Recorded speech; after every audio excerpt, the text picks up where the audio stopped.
Hi, this is Brian Fox from Wild Harry to talk about our zip guides and show you a bit on how we use them.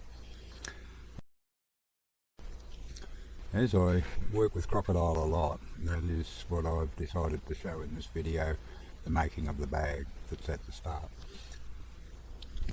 Here now showing I'm marking a length to cut it to the length that I would like it to be for this job. As you can see, I'm cutting it with a small saw, which would have been better if it wasn't all rusty.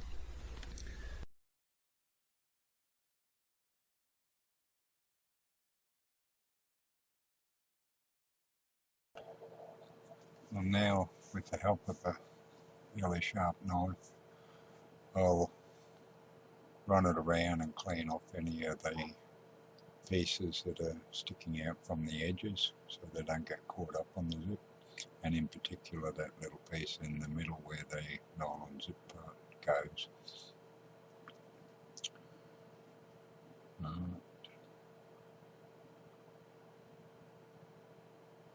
Now it clips into place, pushes down, that's just the perfect length for what I want for this application.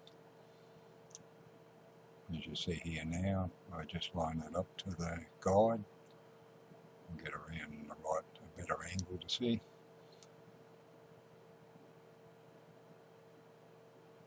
And that's that side now attached, all nice and perfectly straight.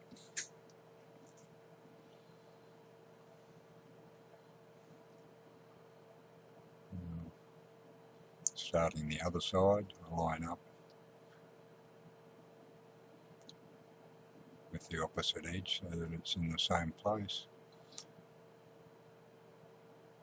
And as I come to the end of this one, I'm not very happy with where it's sitting, so I'll just pull it back up, lay it down to the guide, and this time hopefully the two ends will meet up a little bit closer to where I want.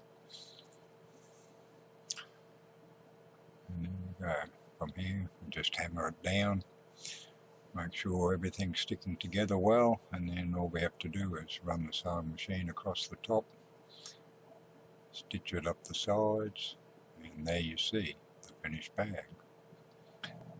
If you would like to see any more of these zip guides in use, have a look at the links below and I will show the other videos there.